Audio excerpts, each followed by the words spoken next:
Anyone who's ever been around children for more than a few minutes knows that raising or watching children is sometimes a lot like herding cats. Children are wonderful. They are sweet and fun and playful. They have lots of energy, and a lot of times we try to figure out where they got all that energy from. Hopefully they're innocent to some of the tougher parts of life. When covered in dirt or sticky fingers, they give the best smiles and hugs. They also have minds of their own. They don't always listen. They do their own thing. You ask them or tell them to do something, and they will look you straight in the eye and do it anyway. Cats are like that too. I have two cats, a year-old named Hermione and a 13-year-old named Twilight. They can be sweet and snuggly, and they can also be little divas. A couple weeks ago, Hermione was laying at the end of our bed in Twilight's spot. Twilight jumped on the bed, pushed Hermione off the bed, and then chased her out of the room. She then jumped into her spot and went to sleep. Totally a power move. They've also been known to swipe things on the floor that are in the way of the place that they want to sit. One time in seminary, Twilight looked at me and then knocked over an entire bowl of black paint onto the white carpet in our apartment because it was in her way. Needless to say, I was not pleased at all.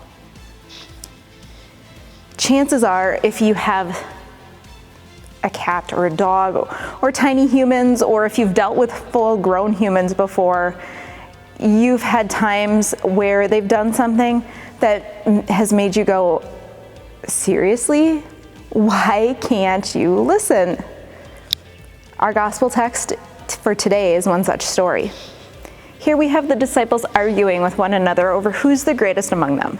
And they don't want to admit to Jesus that that's what they were arguing about.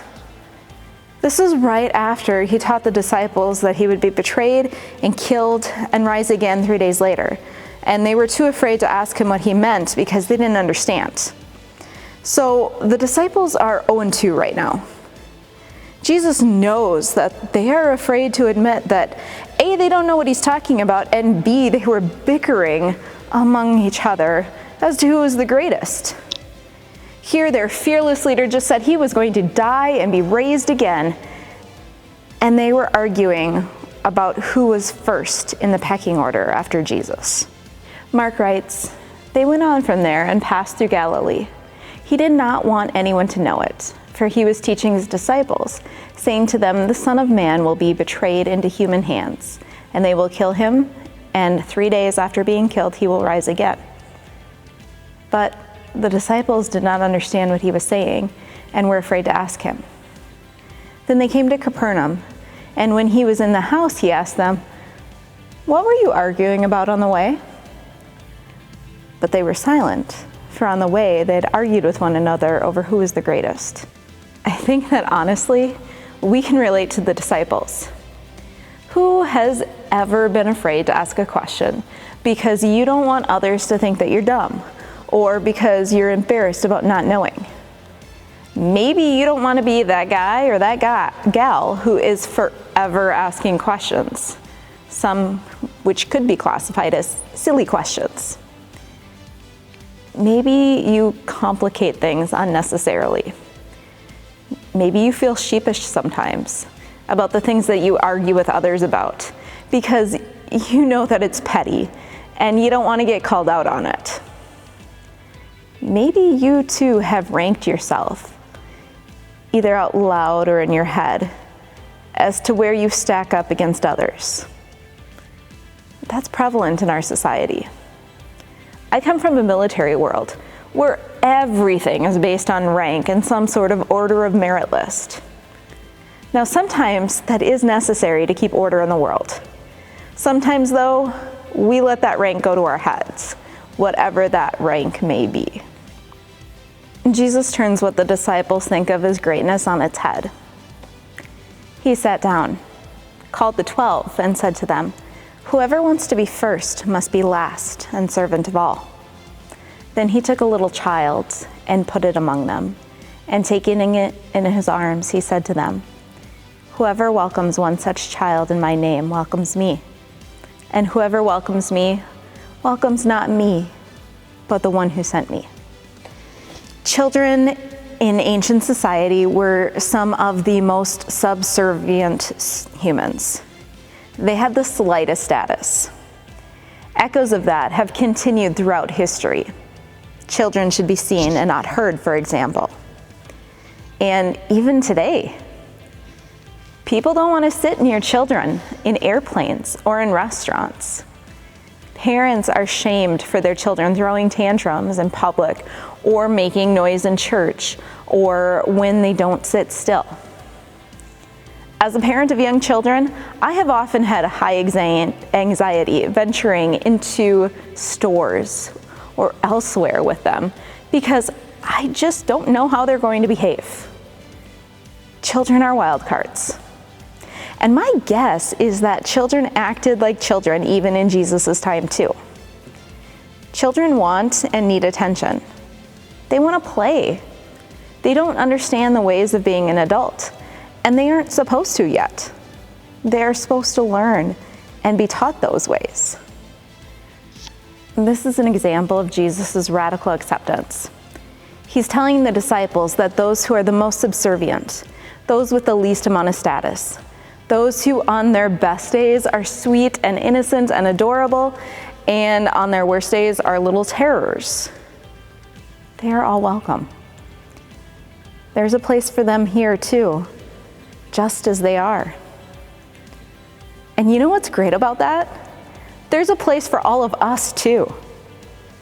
I'll admit, sometimes I can act like a child too.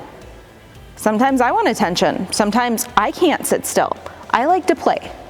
Adulting is hard. We hear of adults throwing tantrums in public because they tried to use an expired coupon, or because the music in a store was too loud or they didn't like it, or a server had a name that they didn't like. And guess what? Jesus welcomes all of them too. The disciples were bickering amongst themselves about who was the greatest of the 12. And the disciples were afraid of asking Jesus to explain what he meant when he said he would be betrayed and killed and rise again.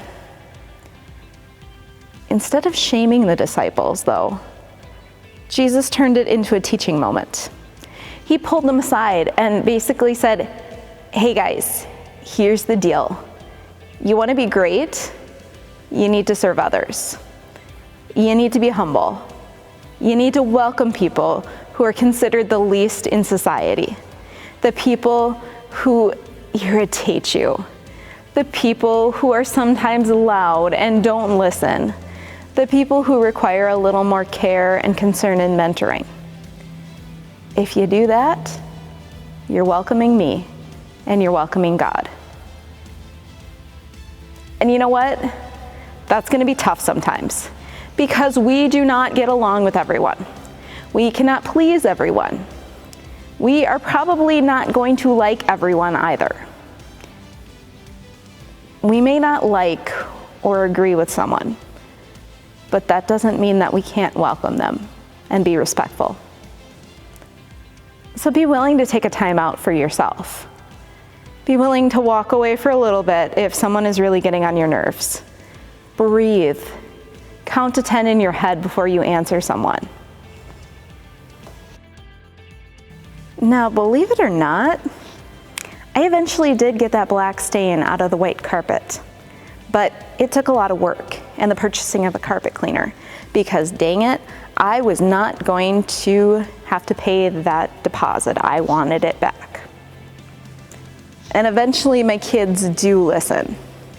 And the cats may wrestle and lay claim to each other's spots, but they do like each other. And those things that drive us nuts about other people, we probably do things that drive others nuts too. And we have a God who doesn't keep score, doesn't keep rank. We have a God who loves us even when we do things that make him want to facepalm. We have a God who loves us radically and unconditionally. And we are even given the title of Child of God in our baptisms. Embrace that. Children are pretty awesome in God's eyes. Amen.